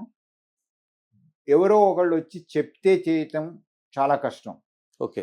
మనంతటకు మనం రియలైజ్ అయ్యి మనం డిసైడ్ చేసుకుని ఎట్టి పరిస్థితుల్లో నేను ఇది చెయ్యను అనుకుంటే అది దాంట్లో సక్సీడ్ అయ్యే అవకాశం ఎక్కువ ఉంటుంది. సో డాక్టర్ చెప్తానే ఉంటారు, మీడియాలో వస్తూనే ఉంటుంది, అన్ని రకాలుగా వింటానే ఉంటాం, కానీ ఎవరు అదిని ఆపినాళ్ళు నేను తక్కువ మందిని చూశాను. కానీ సొంతంగా రియలైజ్ అయ్యి స్టాప్ చేసిన వాళ్ళు మాత్రం డెఫినెట్గా సక్సీడ్ అవుతారు. ఏది నమ్మాలి సార్? ఒక ఆయన ఏమో పలాంది ఎక్కువ నీళ్ళు తాగమంటాడు, ఒక ఆయన ఆ ఫుడ్ తినద్దు అంటాడు, ఒక ఆయన ఈ ఫుడ్ తినమంటాడు, ఒక ఆయన వేగన్గా మారమంటాడు, ఇన్ని ఒక కన్ఫ్యూజన్ లేదండి? కన్ఫ్యూజన్ అంటే మనం క్లియర్గా ఉండాలి ఫస్ట్. ఓకే. చాలామంది చాలా రకాలుగా చెప్తారు. ఏది కరెక్ట్, రాంగ్ అని చెప్పడం లేదు. తప్పు అది. నేను అనుకున్నది ఏంటంటే, మన బాడీకి క్యాలరీస్ ఉంటాయి. మనం బాడీ వెయిట్ తగ్గాలనుకుంటే, మనం తినే క్యాలరీస్‌కు మనం స్పెండ్ చేసే క్యాలరీస్ కన్నా తక్కువ ఉండాలి. అప్పుడు గాని వెయిట్ తగ్గదు. అది తగ్గాలంటే మనం క్యాలరీ కాన్షియస్ అవ్వాలి. రెండోది క్యాలరీస్ ఎక్కువ స్పెండ్ చేయాలి. మూడోది ఎనీథింగ్ విచ్ కాజెస్ ఏమైనా కార్బోహైడ్రేట్స్ కానియండి, ఫ్యాట్స్ కానియండి, which ever increase the chances of lipid profile అని ఉంటది. అది చేంజ్ చేసే అవకాశం ఉన్నది. అది తక్కువ చేసుకోవాలి. సో, మనం బేసిక్ ప్రిన్సిపల్స్ అన్నీ ఒకటేనండి. దానికి డిఫరెంట్ పేర్లు పెడతారు. డిఫరెంట్ ఇదిగా ఉంటది గానీ, బేసిక్ థింగ్ ఏంటంటే, మన input should be less than output. అప్పుడు వెయిట్ తగ్గుతది. ఏ రకంగా ఏదన్నా ఫాలో కాండి మీరు. హరిప్రసాద్ గారు, మీరు 'ఐయామ్ పాసిబుల్' అనే ఒక పుస్తకాన్ని రాశారు. అవును. అంటే చాలా మంది ఇంపాసిబుల్ అనుకుంటారు లైఫ్‌లో. హ్మ్. ఇది కాదు అనుకుంటారు. ఏంటి దానికి ఆ మోటివేషన్ ఏంటి? మీ లైఫేనా అందులో మొత్తం టోటల్‌గా? అంటే నాకు ఒక అలవాటు ఉంది. ఇప్పుడు అది మానేశాను గానీ, ఇదివరకు ఒక అలవాటు ఉండేది. ఏదన్నా గాని నేను ఒక బుక్‌లో రాసుకునేవాడిని. డైరీ. ఏదైనా డైరీ లాంటిది ఏదో బుక్‌లో రాసుకునేవాడిని. నాకు క్యాన్సర్ వచ్చి రికవర్ అయిన తర్వాత, వెయిట్ లాస్ అయిన తర్వాత ఒక రోజు మా సన్ చదివాడు ఆ బుక్. హ్మ్. ఆ సన్ చదివి ఇది బుక్ కింద కన్వర్ట్ చేస్తా అన్నాడు. అంటే నా వల్ల కాదు, నేను రాయను బుక్. ఇది బుక్ ఏంటిది డైరీ, నేను నా పర్సనల్ రాసుకున్నానంటే, అతనే ఒక ఆథర్‌ని చూసి, ఆథర్ అంటే పబ్లిషర్‌ని చూసి హ్మ్. కంటెంట్ ఇచ్చి, ఆహ్, క క ఆథర్ ఏమందంటే, "నువ్వు రాయనంటున్నావు కదా! నేను క్వెషన్స్ అడుగుతాను. దానికన్నా ఆన్సర్‌లు చెప్పు" అంది. సరే, లిమిటెడ్ పీరియడ్‌లో నువ్వు క్వెషన్స్ అడిగితే ఆన్సర్ చెప్తానంటే, ఆ క్వెషన్ ఆన్సర్ సెషన్ ఒక 2, 3 నెలలు నడిచింది. దాన్ని బుక్ కింద కన్వర్ట్ చేశారనమాట. ఆ రకంగా 'ఐయామ్ పాసిబుల్' అని. దానికి పేరు పెట్టడం కూడా మా సన్నును, ఆథర్ కలిపి పెట్టారు. అంటే ఇదంతా ఈ లైఫ్ స్టైల్ అంతా అందులో అంత మొత్తం ఉంది. లైఫ్ మొత్తం ఓపెన్. ఆ! నథింగ్ హిడెన్ అనమాట. ఆ బుక్ పబ్లిష్ అయ్యే వరకు. తర్వాత చాలామంది ఎంబీబీఎస్ అయిన తర్వాత ఒక స్పెషలైజేషన్. మీరు యానస్థీషియా గాని తర్వాత ఎమర్జెన్సీ కేరు అవును. తీసుకున్నారు. ప్రాక్టీస్ చేయకుండా మీరు పూర్తిగా అడ్మినిస్ట్రేషన్‌లోకి, అంటే అపోలోకొచ్చేప్పటికి మీరు వైస్ ప్రెసిడెంట్‌గా ఇలాగ అనేక హోదాల్లో ఉన్నారు. ఈ రోజున కేర్‌కి కూడా ఒక చైర్‌పర్సన్‌గా ఉన్నారు మీరు. ఎలాగా అంటే ప్రాక్టీస్ కాకుండా ఈ అడ్మినిస్ట్రేషన్‌లోకి ఎలా ఎళ్ళగలిగారు? ఒకటి, నేను అనస్థీసియా చేశాను. అనస్థీసియా అంటే ఆల్వేస్ డిపెండెంట్ ప్రాక్టీస్ అనమాట. సర్జన్స్ సర్జరీ చేస్తారు. హ్మ్. పలానా అనస్థెటిస్ట్ వచ్చి అనస్థీసియా ఇస్తే బావుంటదని అదొక ఇది ఉంటది. నేను అడ్మినిస్ట్రేటర్ అవ్వగానే నేను అనుకున్నాను ఏంటంటే, ఇది ఒక అన్‌డ్యూ అడ్వాంటేజ్ అవుతది. ఓకే. అడ్మినిస్ట్రేటర్‌గా ఉంటే అనెతికల్ కూడా ఇది. అందుకని నేను ప్రాక్టీస్ ఆపేసాననమాట. ఎవరు ఆపమనలేదు. నేను నా సొంతంగా అనెతికల్‌గా ఉంటదని అనుకుని ఆపేసిన ప్రాక్టీసు. అదీను ఒకసారి అడ్మినిస్ట్రేషన్‌లోకెళ్తే టైం తక్కువండి. టైం తక్కువ. ఎందుకంటే అడ్మినిస్ట్రేషన్, హెల్త్ కేర్ అనేది చాలా డైనమిక్. ప్రతి పేషెంట్ ఒకలాగా ఉండరు. ప్రతి మనిషి ఒకలాగా ఉండరు. సో, ప్రతిదీ కూడా ఆహ్, చాలా డైనమిక్ ఎన్విరాన్మెంట్ అనమాట. సో, చాలా బిజీగా ఉంటారు. దాంట్లో if you have to succeed fully immerse అయిపోయి దాంట్లోనే కాన్సంట్రేట్ చేయాల్సొస్తది. సో, ఆ రకంగా ప్రాక్టీస్ మానేసి అడ్మినిస్ట్రేషన్‌లోకి మూవ్ అయ్యాను. అండ్ ఇంకో అడ్వాంటేజ్ ఏంటంటే, డాక్టర్స్ గానియండి, నర్సెస్ గానియండి, టెక్నీషియన్స్ గానియండి, వాళ్ళందరికీ ఏంటంటే డాక్టర్ అడ్మినిస్ట్రేటర్ అయితే ఇంకా ఎక్కువ కంఫర్టబుల్‌గా ఉంటారు. ఎందుకంటే డాక్టర్ ఆళ్ళేం ఆలోచిస్తున్నారు అనేది మనకు బాగా తెలుస్తది. మనమేం ఆలోచిస్తున్నాం అనేది ఆళ్ళకి బాగా తెలుస్తది. కాబట్టి ర్యాపో బెటర్‌గా ఉంటది కాబట్టి became that much easier to become an administrator అనమాట. డాక్టర్ గారు 3 దశాబ్దాలకు పైగా మీరు ఆ మెడికల్ సెక్టార్‌లో డాక్టర్‌గా ఉన్నారు, అడ్మినిస్ట్రేటర్‌గా ఉన్నారు. ఈ రోజున దాన్ని మానిటరింగ్ చేసే ఒక సెక్టార్‌లో ఉన్నారు. ఇలాగ వైద్య రంగంలో ఆ రోజు నుంచి ఈ రోజు వరకు వస్తున్న మార్పులు ఎలా ఉన్నాయి? ఇంకా రావాల్సిన మార్పులేమున్నాయి మనకి? ఫస్ట్ థింగ్ ఏంటంటే, ఆల్రెడీ నా జీవిత కాలంలో చూసిందేంటంటే, ఇండియాలో ఆహ్, వేరే దేశాల మీద ఆధారపడి ఆ హెల్త్ కేర్‌కి వేరే దేశాలకెళ్ళే అవసరం లేకుండా వచ్చింది పూర్తిగా. పూర్తిగా. అదే గాకుండా వేరే దేశాల నుంచొచ్చి మన దేశంలో ట్రీట్మెంట్ చేయించుకునే పరిస్థితి ఉందిప్పుడు. దాదాపు నాకు తెలిసి దాదాపు 200 దేశాల పైనుంచి వచ్చి మన దేశంలో ట్రీట్మెంట్ చేయించుకుంటారు. దేశంలోనండి మన మొత్తం టోటల్‌గా మనకి. మన దేశంలో. ఓకే. ఆ రకమైన మెటమార్ఫిస్, ఆ రకమైన పెద్ద మార్పొచ్చింది దేశంలో. ఇక రెండోదేంటంటే, ఆహ్, ఇంకా మోర్ అండ్ మోర్ చేంజెస్ వస్తున్నాయి. ఇప్పుడు హెల్త్ కేర్‌లో ఐ మీన్ డిజిటైజేషన్ గానియండి, ఇన్ఫర్మేషన్ ఐటీ గానియండి, ఆర్టిఫిషియల్ ఇంటెలిజెన్స్ గానియండి, ఇవన్నిటి మూలాన ఒక ఒక చేంజింగ్ ప్యాటర్న్ కనపడతా ఉంది హెల్త్ కేర్‌లో. సో రైట్ ఫ్రమ్ ఇప్పుడు ఏమైంది ఇదివరకి డిసీజ్ వచ్చిన తర్వాత డయాగ్నోస్ చేసేవారు. అవును. ఇప్పుడు డిసీజ్ ప్రెడిక్ట్ చేయగలుగుతున్నారు. పలానా మనిషికి ఈ డిసీజెస్ వచ్చే అవకాశం ఉంది. సో ప్రెడిక్టివ్ మెడిసిన్ పెరుగుతా ఉంది. ప్రివెంటివ్ మెడిసిన్ పెరుగుతా ఉంది. అవును. అదే కాకుండా ప్రెసిషన్ మెడిసిన్ పెరుగుతా ఉంది. ఎందుకంటే ఒకటే జబ్బు నలుగురికి వచ్చిందంటే నలుగురికి అదే రకమైన ట్రీట్మెంట్ ఇచ్చినా కానీ డిఫరెంట్ అవుట్‌కమ్స్ ఉంటాయి. ఎందుకంటే each man is different genetically, each woman is different genetically. So ఇప్పుడు ప్రిసైజ్‌గా ఆ పర్సన్‌కి, ఆ ఇండివిడ్యువల్‌కి పర్సనలైజ్డ్ కేర్ ఇచ్చే అవకాశం వస్తాయండి. సో ఆ రకంగా ఆర్టిఫిషియల్ ఇంటెలిజెన్స్ యాడ్ అవుతాయండి. ఇప్పుడు డాక్టర్లు చేసే పని డాక్టర్లు చేస్తా ఉన్నారు. కానీ వాళ్ళు చేసే పనికి తోడ్పడతాయిందనమాట ఆర్టిఫిషియల్ ఇంటెలిజెన్స్. ఇది ముందు మనం పోయేటప్పటికి medicine will become more proactive, more personalised, precise and preventive. ఇది as we move on to the future. అంటే డాక్టర్ గారు పెరుగుతున్న సౌకర్యాలు అంటే ఒకప్పుడు మామూలు వైద్యం నుంచి రోబోటిక్ తర్వాత ఏఐ వరకు మనం డెవలప్ అవుతున్నాం. ఇన్ని పరీక్షలు పెరిగినవి మీరన్నట్టు గుర్తిస్తున్నాం. కానీ ఇవన్నీ కూడా వైద్య రంగంలో ఆ వైద్యానికో, ఆ మెడికల్ సెక్టార్‌కో ఉపయోగం తప్ప, రోగులకు సంబంధించి రోజు రోజుకి ఆ ఉపయోగం కంటే కాస్ట్ పెరుగుతుంది అనేది అంటే ఒకప్పుడు స్టెతస్కోప్ పెట్టి నీ పల్స్ చూసే డాక్టరు ఈరోజు దానికి కూడా ఒక పరీక్ష చేయించుకొని వెళ్ళే పరిస్థితి ఉంది. ఎలా చూడాల్సిన అవసరం? రెండిటిని ఎలా బేరీజ్ చేయాలి? పేషెంట్ లేనిదే డాక్టర్ లేదు. పేషెంట్ లేనిదే హాస్పిటల్ లేదు. ఒకటి. పేషెంట్ లేనిదే ట్రీట్మెంట్ లేదు. పేషెంట్ లేనిదే దేని అవసరం ఉండదు. సో ఇప్పుడు అయ్యేదేంటంటే మనం చేసే టెస్టులు గానియండి, కొత్త ఆధునిక ఐ మీన్ మెషినరీతో వచ్చే టెక్నాలజీ గానియండి, ఇవన్నీ కూడా ఏం చేస్తా ఉందంటే నేను ఇందాక చెప్పినట్టు డిసీజ్ ప్రెడిక్షన్. మీ మనిషికి పలానా జబ్బు రావచ్చు అనే ప్రెడిక్షన్. రెండోది ప్రివెన్షన్‌లో చాలా పెద్ద రోల్ ప్లే చేస్తా ఉంది. అదేవిధంగా ఇప్పుడు కొన్ని రోగాల్లో ఫర్ ఎగ్జాంపుల్ లంగ్ క్యాన్సర్ ఉంది. లంగ్ క్యాన్సర్ ఉన్నప్పుడు ఒక చోట క్యాన్సర్ ఉంది. ఆ క్యాన్సర్‌కి రేడియేషన్ బీమ్ పెడతారు. ఓకే. కానీ మనం ఊపిరి ఆపం. మనం ఊపిరి తీసుకుంటానే ఉంటాం. సో ఊపిరి తీసుకున్నప్పుడు లంగ్‌లో ఉన్న పార్ట్ కూడా కదులుతా ఉంటది.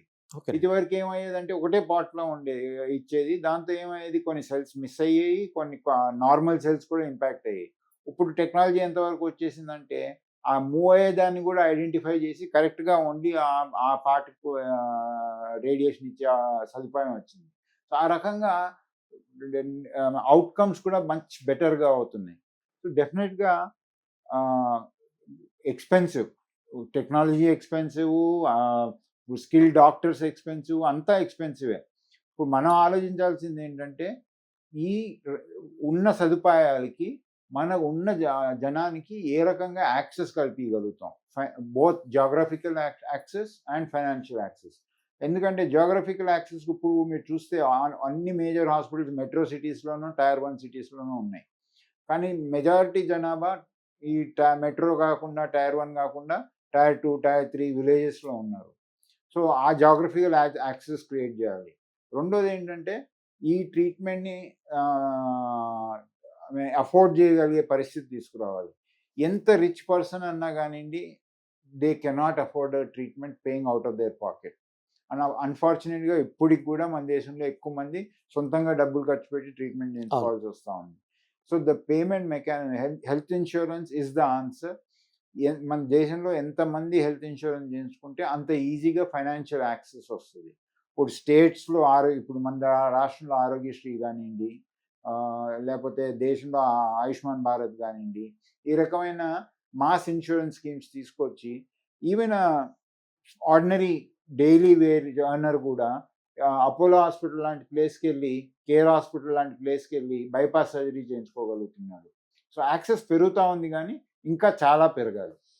ఎలా పెరుగుద్దండి? అంటే కనీసం వాడు మనకి ఎప్పుడు కూడా దారిద్ర్య రేఖకు దిగువనే మన దేశంలో కావచ్చు, లేకపోతే చాలా హైదరాబాద్‌లో కూడా మనం చూసుకుంటే చాలా మనకి ఎక్కువ బస్తీలు లాంటివి చాలా ఎక్కువ కనిపిస్తాయి. ఎలాగ వాడు తినడానికే ఆ 2 పూటలో, 3 పూటలు తినడానికే కష్టమైనప్పుడు, వాడు ఇన్సూరెన్స్ ఏ విధంగా కట్టగలుగుతాడు? ఇప్పుడు ఆల్రెడీ వచ్చేసింది కదండి, మనం చూస్తున్నాం కదా. ఫస్ట్ థింగ్ ఏంటంటే, అది ఎవరైతే కట్టుకోగలుగుతున్నారో వాళ్ళు కడుతున్నారా లేదా అనేది ఆలోచించాలి. ఓకే. ఫస్ట్ అది మ్యాండేటరీ చేయాలి. ఇప్పుడు మనం కార్ కొన్నాం. కార్ రోడ్ మీదకి రావాలంటే అది ఇన్సూరెన్స్ చేయందుకు మీ కార్ కూడా రోడ్ మీదకి రానీయరు. కరెక్టే. సో అట్లాంటప్పుడు మరి మనిషికి ఇన్సూరెన్స్ ఏది? హెల్త్‌కి ఇన్సూరెన్స్ ఏది? ఎప్పుడు ఏమనుకుంటామంటే జబ్బు నాకు రాదు ఇంకోడికి వస్తది అనుకుంటాం. కరెక్టే. సో ఫస్ట్ అది మ్యాండేటరీ చేయాలి. రెండోది చేయాల్సింది ఏంటంటే, ఎవరైతే దారిద్ర్య రేఖ కన్నా కింద ఉన్నారో వాళ్ళకి గవర్నమెంట్ స్పెండ్ చేయాలి. ఇప్పుడు గవర్నమెంట్ ఎన్ని హాస్పిటల్స్ నడిపియట్లేదు. అవును. గవర్నమెంట్ హాస్పిటల్ దాన్ని స్పెండ్ చేస్తున్నారు. అదే విధంగా గవర్నమెంట్ స్పెండ్ చేసి వాళ్ళకి కూడా హెల్త్ ఇన్సూరెన్స్ సదుపాయం క్రియేట్ చేస్తే అప్పుడు యూనివర్సల్ హెల్త్ ఇన్సూరెన్స్ వస్తది. ప్రతి మనిషికి యూనివర్సల్ ఇన్సూరెన్స్ ఉన్నట్టు అవుతదనమాట. అట్లా అయిన రోజున ఏ రకమైన ట్రీట్మెంట్ కూడా ప్రతి మనిషికి అందుబాటులోకి వస్తది. డాక్టర్ చాలా మంది చెప్పింది టెక్నాలజీ పెరిగింది, వైద్యం పెరిగింది, మందులు పెరిగినాయి, పరీక్షలు అంటే రాబోయే రోగాన్ని గుర్తించేది. ఇంత జరిగిన ఆయుష్ అనేది 100కి మించి లేదు. దీనికి ఇంత అవసరం అని ఒక చాలా వరకు అది చాదస్తం కావచ్చు, లేకపోతే మూర్ఖత్వం కావచ్చు. అలాంటి ప్రశ్నలకి ఏం చెప్పదలుచుకుంటది సైన్స్? మనం సైన్స్ అనేది, ఇప్పుడు మనం మన దేశం గురించి మాట్లాడుకుంటే, మనకి ఇండిపెండెన్స్ వచ్చినప్పటికి ఇప్పటికి దాదాపు యావరేజ్ లాంజివిటీ 20 ఏళ్ళు పెరిగింది. ఓకే. Average longevity. హ్మ్. సో దానికి ఇయన్నీ కారణమే కదా మరి. సో ఇదివరకు ఏమయ్యేది? ఏది తెలియకుండా, టెస్టులు లేకుండా, ఏవి తెలియకుండానే ఏదన్నా వచ్చినా గానీ పోయేవారు. అవును. ఇప్పుడు ఇయన్నీ ఆపుకుంటా వచ్చేటప్పటికి లాంజివిటీ పెరిగింది. 50 సంవత్సరాల్లో అట్లా ఉండేది ఇండిపెండెన్స్ అవును. వచ్చినప్పుడు. 60 ఏళ్ళు బ్రతికితే గొప్ప విషయం. ఇప్పుడు 70, 80 అనేది చాలా కామన్ దిస్ థింగ్. సో ఇప్పుడు ఇయన్నిటి మూలనే కదా లాంజివిటీ పెరిగింది. ఇంకోటి మీరనేది లైఫ్ స్టైల్. అంటే మీ లైఫ్ కావచ్చు, లేకపోతే మిగతా వాళ్ళ లైఫ్ కావచ్చు. ఆ లైఫ్ స్టైల్‌లో ఉండే అలవాట్లు కావచ్చు. ప్రత్యేకంగా ఆహారం కావచ్చు. అందులోన నూనెలు అవి తినొద్దు, ఇవి తినొద్దు. ఇవన్నీ నోరు కట్టుకొని నువ్వు ఒక 60, 70, 80 ఏళ్ళు బ్రతికే కంటే అన్నీ తిని తొందరగా చచ్చిపోవడం బెటర్ కదా! అనే ప్రవచనాలు కూడా మనం చూస్తూ ఉంటాం. అది ఇప్పుడు మనిషి అయిన తర్వాత, పుట్టిన తర్వాత ఏదో ఒకటి చేయాలి కదా. అన్ని స్టేజెస్ ఆఫ్ లైఫ్ పాస్ అవ్వాలి కదా. ఇప్పుడు educational life, childhood, educational life, working life, retired life. అదేవిధంగా ఫ్యామిలీ చూసుకుంటే పిల్లలు, దాని తర్వాత టీనేజు, పెళ్ళిళ్ళు, పిల్లలు పుట్టటం, దాని తర్వాత వాళ్ళకి పిల్లలు పుట్టటం. ఇప్పుడు ఎంతమందిని చూడట్లేదండి మీకు, 4 జనరేషన్స్, 5 జనరేషన్స్ కూడా చూస్తున్నాం. సో అన్ని స్టేజెస్ ఉండాలి లైఫ్‌లో. మనిషి అన్న తర్వాత, పుట్టిన తర్వాత ఇవన్నీ ఉండాలంటే యూ షుడ్ రిమైన్ హెల్తీ. ఒకటి. రెండోది మోర్ ఇంపార్టెంట్ ఏంటంటే, మనం ఇంకొకళ్ళకి భారం కాకూడదు.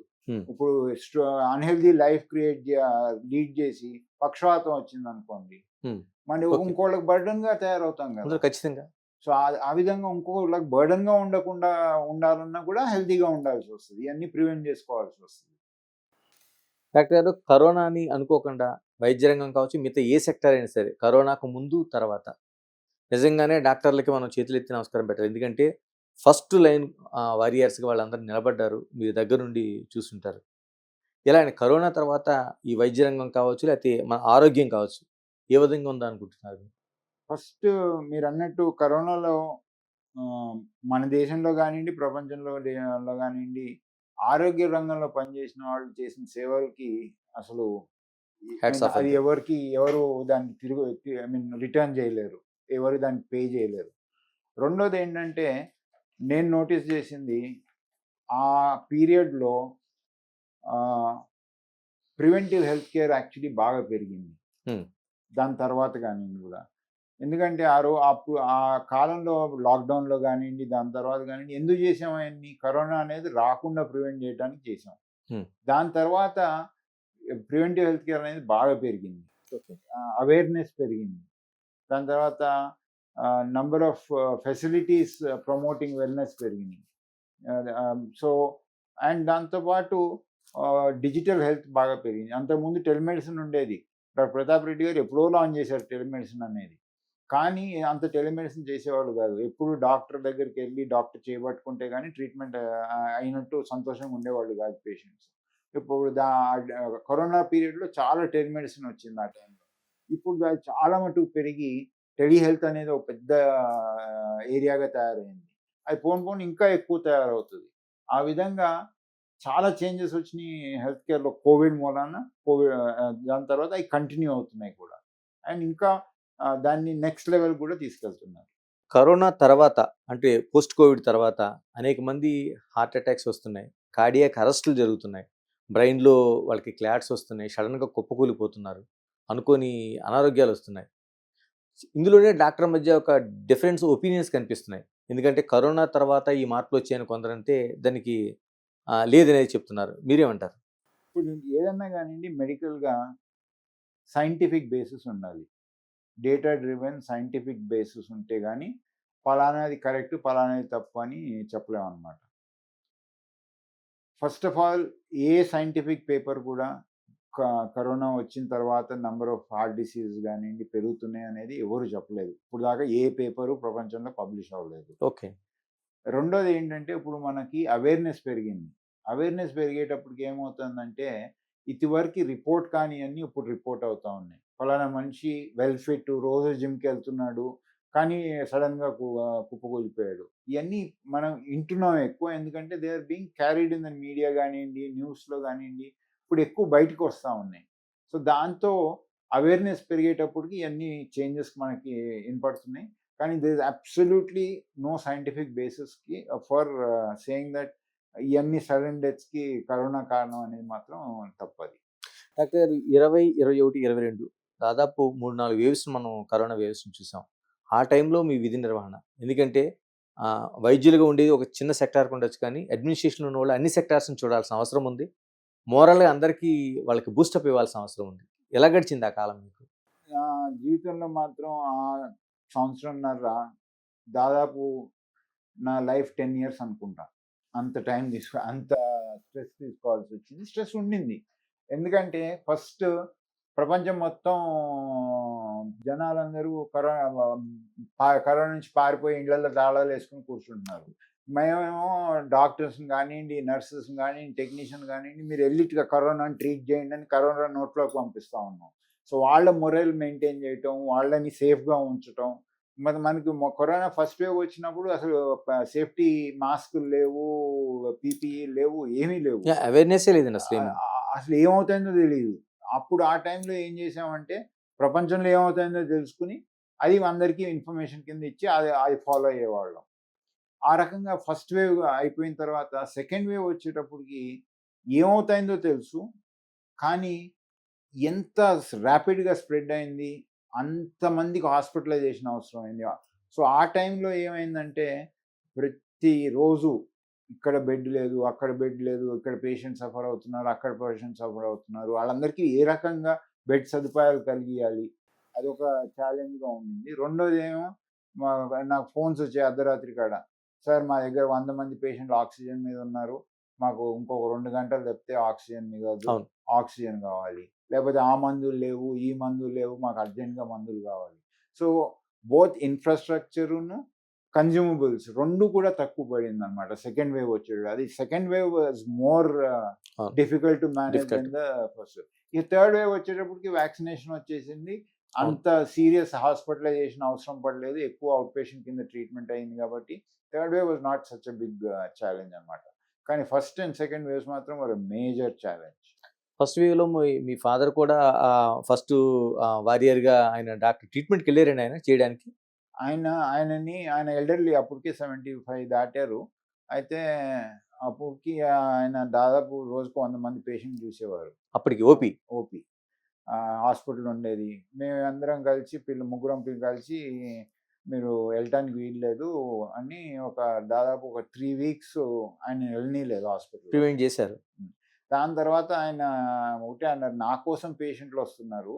నేను వెళ్ళకపోతే అందరూ ఏమైపోతారు. నేను మీ మాట వినేదే లేదని" ఎళ్లారు. ఎళ్ళిన ఫస్ట్ డేనే ఒక పేషెంట్ అడ్మిట్ అయింది. ఆ పేషెంట్‌కి సింప్టమ్స్ ఉంటే అప్పుడు డెసిగ్నేటెడ్ హాస్పిటల్ షిఫ్ట్ చేశారు. ఆ పేషెంట్ పాపం కోవిడ్‌తోని చనిపోయింది. ఆ! ఆ కోవిడ్ మా ఫాదర్‌కొచ్చింది. ఆ! మా ఫాదర్‌కి, మదర్‌కి ఇద్దరికీ వచ్చింది. సో, దాంతోని ఫాదర్ రికవర్ అవ్వలేదు. ఎంత చేసినా గాని he expired in the first wave. లాస్ మ అయ్యారు. ఆ! Lost my father in the first wave, and mother కూడా బ్రెయిన్ డ్యామేజ్ అయింది ఆ టైంలో. So but she survive for 3-4 years after. మీకు వచ్చిందండి కరోనా ఆ నాకు టైంలో? 2 సార్లు వచ్చింది during that period.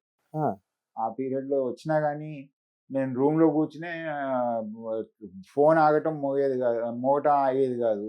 24 hours it was responding to people. Um. Doctor గారు, ఇప్పుడు చాలా వరకు ఏ రంగం తీసుకున్నా అది ఒక వ్యాపార దృక్పథంతో నడిచే ఆలోచనలతో ఉంది.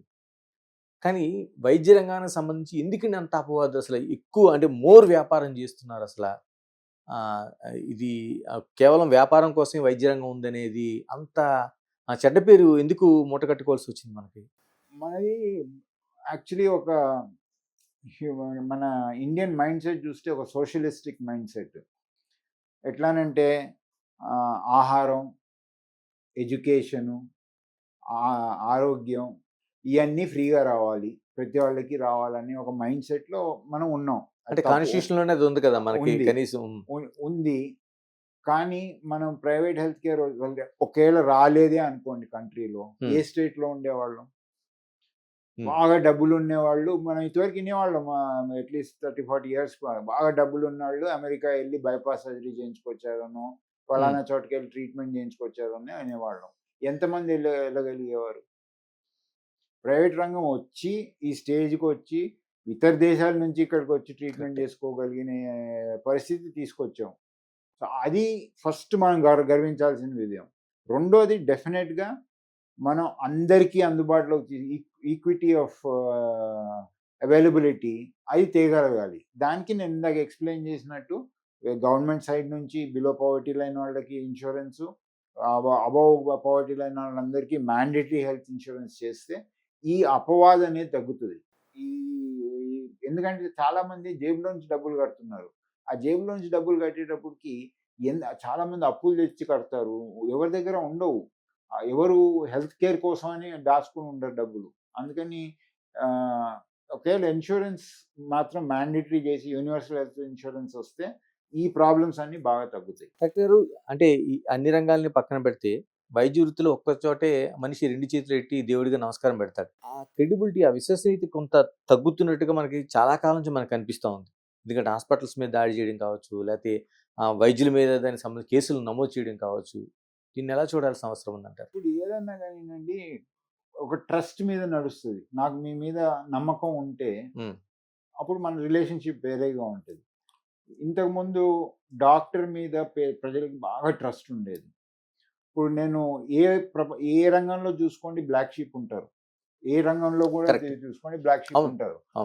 అదేవిధంగా దీంట్లో కూడా మన ఆరోగ్య రంగంలో కూడా బ్లాక్ షీప్ ఉన్నారు. వాళ్ళ మూలాన మొత్తం మెడికల్ రంగం మీదే ట్రస్ట్ తగ్గే పరిస్థితి వచ్చిందనమాట. సో ఒకటి డాక్టర్స్, హెల్త్ కేరు, హాస్పిటల్స్ వాళ్ళు ఈ ట్రస్ట్ పెంచుకునే స్టెప్స్ తీసుకోవాలి. అదేవిధంగా మీడియా కానివ్వండి, వేరే ప్రచార మాధ్యాలు కానివ్వండి, వాళ్ళు కూడా ట్రస్ట్ పెంచే ఇది చేయాలి. లేకపోతే ఏమవుతుందంటే డిఫెన్సివ్ మెడిసిన్కి వెళ్ళిపోతారు అనమాట. కరెక్ట్. నేను ఇది జ్వరంతో వచ్చాడు, హెడేక్తో వచ్చాడు, 10,000 మందిలో ఒకరికి బ్రెయిన్ ట్యూమర్ ఉండొచ్చు. నేను సిటీ స్కాన్ చేయించకపోతే ఈ పేషెంట్ బ్రెయిన్ ట్యూమర్ ఉంటే నన్ను తంతాడు. సో అందరికీ బ్రెయిన్ ట్యూమర్ ఉన్నట్టు సిటీ స్కాన్ చేయిస్తాను. ఆ డిఫెన్సివ్ వచ్చేటప్పటికి సఫర్ అయ్యేది ఎవరు? కమ్యూనిటీయే కదా. కరెక్టే. సో అందుకని అందరి రెస్పాన్సిబిలిటీ ఏంటంటే మళ్ళీ ట్రస్ట్ ఎస్టాబ్లిష్ అయ్యేటట్టు తయారు చేయాలన్నమాట. మరోవైపు అనెథికల్ ప్రాక్టీసెస్ అండి. అంటే మొన్న చూసాం IVF సెంటర్లోన ఆ వైఫ్ అండ్ హస్బెండ్స్ ఇద్దరు కూడా సేమ్ నా భర్త శుక్రకణాలే కావాలంటే వాళ్ళు ఓకే అని 100% గ్యారంటీ ఇచ్చి ఎక్కడి నుంచో తీసుకొచ్చి దాంతో ఒక బేబీ ఇచ్చిన తర్వాత వాళ్ళు DNA టెస్ట్ చేయించుకుంటే కాదని, ఇంత మరోవైపు చాలా వరకు అవసరం లేకుండా ఒక టార్గెట్ వైడ్గా హాస్పిటల్స్ ఇస్తున్నాయి కదా అని వాళ్ళు పరీక్షలు రాయడం కావచ్చు, లేకపోతే మందులు రాయడం కావచ్చు, ఇలాంటి అనెథికల్ ప్రాక్టీసెస్ కూడా కొంత మీరు చెప్తున్న దానికి కారణం కావచ్చు కదా. నేను ఇందాకే చెప్పాను మీకు, బ్లాక్ షీప్ ప్రతి రంగంలో ఉంటారు, ఈ రంగంలోనే ఉన్నారు. ఒకటి ఏమైపోయిందంటే నెగటివ్ న్యూస్ వినటం మనకి ఎక్కువ ఇష్టం. మనందరికీ ఎవరికైనా కానివ్వండి, నెగటివ్ పాజిటివ్గా న్యూస్ వినటం ఎవరు పెద్ద పట్టించుకోరు. నెగటివ్ న్యూస్ అదే విధంగా so whenever there is incident black sheep మూలన ఇన్సిడెంట్ అయినప్పుడు అది బాగా పెద్ద ప్రచారం అవుతుంది. ఇక అదేం ప్రపంచం అందరూ చేస్తున్నారనే పరిస్థితికి వస్తదనమాట. హ్మ్. అట్లా కాకుండా అయింది అయినట్టు మంచి జరుగుతుంది, చెడు జరుగుతుంది. అన్ని పర్స్పెక్టివ్స్ ఇచ్చి ప్రజల్ని డిసైడ్ చేసుకుంటాం మంచిదనమాట. మనమే డెసిషన్ ఇచ్చేయటం కన్నా. రెండోదేంటంటే ఇప్పుడు నేను 2 పెద్ద సంస్థల్లో పనిచేశాను. అవును. ఒక దేశంలో 10,000 పడకలు ఉన్న సంస్థలు రెండిట్లో పనిచేశాను నేను. ఏ రోజు కూడా డాక్టర్స్‌కి మాత్రం టార్గెట్ ఇచ్చిన పరిస్థితి లేదు. ఓకే. ఇన్ని టెస్టులు చేయాలో అనో, ఇన్ని ఆపరేషన్‌లు చేయాలనో, ఇంత రెవెన్యూ రావాలనో గాని డాక్టర్స్‌కి ఇచ్చిన టార్గెట్స్ ఇచ్చే పరిస్థితి లేదు. అంటే మీ సంస్థలో లేకపోవచ్చు కానీ మిగతా కొన్ని సంస్థల్లో అవి కూడా అదే అది నేను డాక్టర్లు పని చేయలేదు కాబట్టి నేను కామెంట్ చేయలేను. ఈ 2 సంస్థల్లో మాత్రం గ్యారంటీగా చెప్పగలుగుతాను. ఏ రోజు మాత్రం ఏ డాక్టర్‌కి కూడా ఇట్లా టార్గెట్ ఇచ్చి ఇన్ని చేయాలి నువ్వు అనేది రూల్ అనేది లేదు. ఓకే. ఇలా డాక్టర్ గారు ఇప్పుడు చాలా వరకు కొడుకు డాక్టర్ అయ్యాడు అనగానే బాగానే సంపాదిస్తున్నాడని ఒక ఇది కనిపిస్తూ ఉంటుంది. ఎక్కడి నుంచి ఉందంటే సీటు కొనుక్కోవడం దగ్గర నుంచి ఒక డాక్టర్ చదవాలంటే కోట్ల రూపాయలు ఖర్చు పెట్టాల్సిన పరిస్థితి ఏర్పడింది. అంటే ఫ్రీ సీట్స్ అనేది పక్కన పెడితే. ఇలాగే ఎడ్యుకేషన్ సిస్టమ్ కావచ్చు, ఇక్కడికి వచ్చి విశ్వసనీయత కావచ్చు. గవర్నమెంట్ ఏం చేయాల్సిన అవసరం ఉంది ఇందులో? ఫస్ట్ థింగ్ ఏంటంటేనండి, డాక్టర్లు సంపాదించేస్తున్నారనేది చాలా తప్పది. మెడిసిన్ చదవాలంటే ఇంటర్మీడియట్ తర్వాత మినిమమ్ 5.5 ఏళ్ళు ఈజీగా అయితే గానీ డాక్టర్ అవ్వడు. అవును. ఆ డాక్టర్‌కి ఎంత జీతం వస్తది అనుకుంటున్నారు మీరు? 30,000, 40,000 జీతం వస్తది. అంతే. అంతే. హ్మ్. అదే ఐటీ చేసిన అతనికి ఎంత వస్తది? రూ. 1,00,000 ఈజీగా వస్తది. సో డాక్టర్లు ఇప్పుడు ఏదో కొంతమంది సంపాదిస్తున్నారు కాబట్టి డాక్టర్ అనేవాడు ప్రతివాడు అంత సంపాదిస్తున్నాడు అనేది చాలా తప్పు. మరి ఎందుకని ఇంత పోటీ ఎందుకని కోట్ల రూపాయలు పెట్టి సీట్లు కొనుక్కోవాల్సిన అవసరం ఏముంది? అది ఒకటి. అది కూడా బాగా తగ్గింది ఇప్పుడు. ఇదివరకి డాక్టర్ అవ్వాలనే వాళ్ళు చాలా మంది ఎక్కువ ముందుకొచ్చేవాళ్ళు. అవును. ఇప్పుడు బాగా తగ్గింది అది. అవునండి. ఎందుకంటే ఇప్పుడు ఈ రిస్క్ ఎందుకు? ఎర్నింగ్ లేదు. లేకుండా రిస్క్ 24 అవర్స్ పని చేయాలి. ఇవన్నీ ఎందుకనేది అది బాగా తగ్గింది. నేను డెఫినెట్‌గా అబ్జర్వ్ చేస్తా ఉన్నా కమ్యూనిటీలో. కానీ అది అన్‌ఫార్చునేట్. ఎందుకంటే మన దేశానికి చాలా మంది డాక్టర్స్ అవసరం. మన జనాభా పెరుగుతా ఉంది. అవును. ఆ జనాభా లెక్కకి సరిపడా డాక్టర్లు ఎప్పుడూ లేరు మన రోగాలు పెరుగుతున్నాయి. రోగాలు పెరుగుతున్నాయి. ఆ జనాభాకి సరిపడా డాక్టర్లే లేరు. ఓకే. ఇంకో 3 రెట్లు డాక్టర్లు కావాలి. హ్మ్. గవర్నమెంట్ తరఫున ఏం చేయాలంటే నంబర్ ఆఫ్ మెడికల్ కాలేజ్ పెంచాలి. Quality of medical education improve చేయాలి. అది చేస్తా ఉన్నారు. బోత్ అండర్ గ్రాడ్యుయేషన్ ఎంబీబీఎస్‌లో గానియండి, పోస్ట్ గ్రాడ్యుయేషన్‌లో గానియండి. కానీ ఇంకా చాలా చేయాల్సి వస్తుంది మనం ఒక స్టేజ్‌కి రావాలంటే. హరిప్రసాద్ గారు దీనికి మీరే సమాధానం చెప్పడానికి కొంత రైట్ పర్సన్. ఎందుకంటే అన్ని రంగాల్లో కూడా ప్రైవేట్ పెట్టుబడులు వస్తున్నాయి, విదేశీ పెట్టుబడులు వస్తున్నాయి. అలాగే వైద్య రంగంలో కూడా. అంటే అది ఎక్కడి వరకు వెళ్ళిందంటే పూర్తిగా అడ్మినిస్ట్రేషన్ కూడా ఆ సంస్థలు విదేశాల నుంచి వచ్చిన సంస్థలు పెట్టుబడి పెట్టి చేస్తున్న పరిస్థితి ఉంది. దాదాపు 100%లో 51% పైగా వాటాలు కలిగిన సంస్థలు కూడా ఉన్నాయి. ఇక్కడ వరకు బాగానే నడుస్తుంది. కానీ ఇది మళ్ళీ మనం బ్యాక్ వెళ్తున్నామా అనే ఆలోచన చాలామంది వ్యక్తం చేస్తున్నారు. అంటే మనకి ఒక ఫ్రీడమ్ అనేది మనం సంపాదించుకున్న తర్వాత తిరిగి వైద్య రంగంలో ఆ ఫ్రీడమ్‌ని కోల్పోతామా అనే ఒక భయాన్ని వ్యక్తం చేస్తున్నారు. అది కానీ ఇప్పుడు నేనే ఉన్నాను. ఇప్పుడు బ్లాక్ స్టోన్ అనేది అంతర్జాతీయ సంస్థ. అది దీంట్లో మెజారిటీ స్టేక్ హోల్డరు. ఆ! కానీ దీని బోర్డ్ చైర్మన్ ఎవరు? నేను. మీరే. సో ఇది మెడికల్‌గా అయ్యేటప్పటికి ఏమవుతదంటే it will always be run by Indian doctors. Okay. And ప్రపంచంలోనే మీరు ఏ కంట్రీకి వెళ్ళినా గానీ మంచి హెల్త్ కేర్ ఉన్న చోట ఇండియన్ డాక్టర్ గానీ, ఇండియన్ నర్స్ గానీ చూడకుండా ఉండరు మీరు. The world is dependent on Indian doctors and Indian nurses. So ఏ రకంగా ఇన్వెస్ట్‌మెంట్స్ వచ్చినా గానీ the health care will remain in India with Indians by Indians. అంటే ఆ గ్రిప్ మన దగ్గర ఉంటదండి ఇప్పటికి? డెఫినెట్‌గా ఉంటదండి. ఎందుకంటే హెల్త్ కేర్‌లో main person is the doctor and the nurse. అది మన స్ట్రెంగ్త్ అది. ఆ స్ట్రెంగ్త్ మూలాన మన గ్రిప్‌లోనే ఉంటదది. డాక్టర్ మీరు ముందు చెప్పినట్టు మొత్తం ఫ్యామిలీ అంతా డాక్టర్సే ఉన్నారు మీ దాంట్లో. అంటే ఇంకేమైనా ఆలోచనలు ఏమైనా ఉన్నాయా? అంటే కుటుంబం అంతా డాక్టర్లు ఉన్నారు కాబట్టి అందరూ వేరు వేరు సెక్టార్‌లో సెట్ అయిపోయారు. మీరు ఒక పెద్ద సంస్థలో ఉన్నారు. ఇంకేమైనా అలాంటిది ఏమైనా? ఇప్పుడు వాళ్ళు ఇండివిడ్యువల్ స్పేసెస్‌లో అందరూ సెటిల్ అయిపోయారండి. మిగతా వాళ్ళందరూ. ఇక నెక్స్ట్ జనరేషన్ వచ్చినప్పుడు చూడాలి ఏమవుతారు, వాళ్ళు డాక్టర్లు అవుతారో కారా అనేది చూడాలి. కానీ ఇప్పుడు నా పిల్లలుగా జనరేషన్ కాడ మాత్రం అందరు సెటిల్ అయిపోయారు. ఎవరు స్పెషాలిటీలో వాళ్ళు పనులు చేసుకుంటారు. ఎంటర్ప్రెన్యూర్గా ఉన్నారండి ఎవరైనా? అందరు దాదాపు అందరూ ఎంటర్ప్రినర్స్గానే ఉన్నారు. అందరు ఎంటర్ప్రినర్స్గానే. డాక్టర్ గారు, ఒక మాటలో చెప్పాలంటే మీది సంపూర్ణమైన జీవితం. అంటే అటు లైఫ్ ఆరోగ్యం కావచ్చు, లేకపోతే ఉండే మంచి లైఫ్ కావచ్చు. ఇంకా ఏం టార్గెట్ పెట్టుకున్నారు? అంటే డాక్టర్ హరిప్రసాద్ ఒక రెండు పెద్ద సంస్థల్లో ఒక సంస్థలో పనిచేస్తున్న తర్వాత ఇంక ఏముంది, మీ లక్ష్యం ఏముంది? నేను రిటైర్ అయినప్పుడే అనుకున్నానండి. ఒకటి, నాకు దేవుడు అదృష్టం కలిగించాడు. ఇంత పెద్ద సంస్థలో పనిచేయటం, గ్రోయింగ్ స్టేజ్లో పనిచేయటం, అండ్ చాలా ఎక్స్పీరియన్సు, చాలా అవగాహన కల్పించాడు. ఇది వేరే వాళ్ళకు ఉపయోగపడాలి అని నా ఆలోచన ఎప్పుడూ కూడా. సో నేను చాలా మటుకు mentoring people to help them to grow in their careers, మెడికల్గా కానివ్వండి, అడ్మినిస్ట్రేటివ్గా కానివ్వండి, ఏ రకంగా కానివ్వండి, అది చాలా చేస్తూ ఉన్నాను ఆల్రెడీ, ఇంకా చేస్తాను ఫ్యూచర్లోకి. అండ్ నా లైఫ్లో ఇక చేయగలిగింది ఏంటంటే, ఇంకా ఏ విధంగా హెల్త్ కేర్ని ఇంప్రూవ్ చేయవచ్చు, ఇంకా ఏ విధంగా హెల్త్ కేర్ని యాక్సెసిబుల్గా చేయవచ్చు, ఇంకా ఎంతమంది వచ్చి హెల్త్ కేర్ని ఇంపాక్ట్ చేయగలుగుతారు, వాళ్ళని విధంగా గైడ్ చేయవచ్చు, వాళ్ళని విధంగా మెంటర్ చేయవచ్చు అనేది ఆలోచన. అంటే అలిసిపోయిన చాలు అని ఎప్పుడైనా అనిపించదండి అసలు?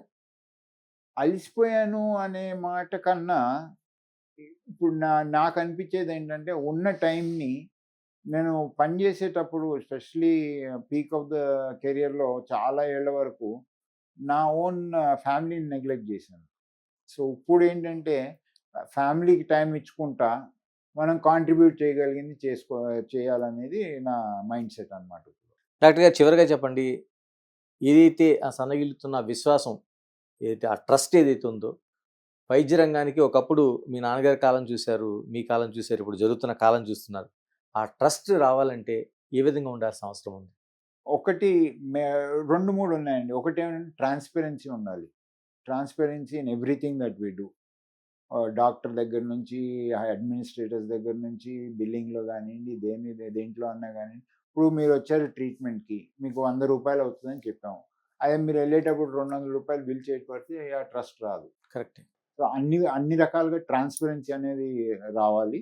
రెండోది ఏంటంటే, మోస్ట్ ఇంపార్టెంట్, ఎంపవర్డ్ పేషెంట్ ఉండాలి. పేషెంట్ ఎంపవర్మెంట్ అంటే పేషెంట్ తన సొంత ట్రీట్మెంట్లో తను కూడా భాగస్వామి కావాలి.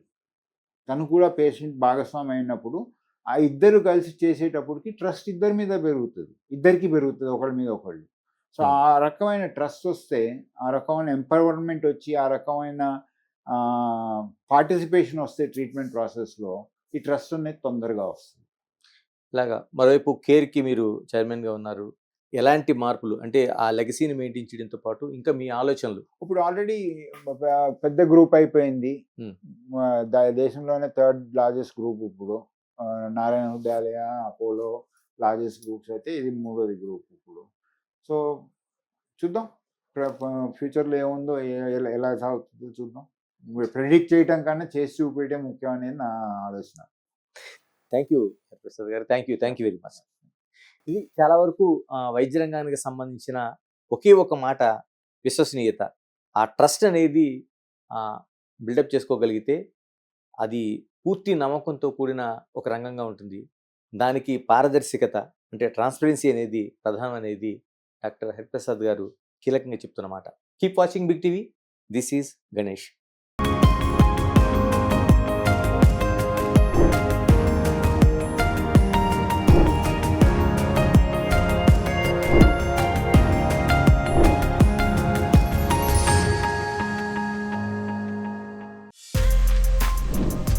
For more videos like this, subscribe Big TV channel.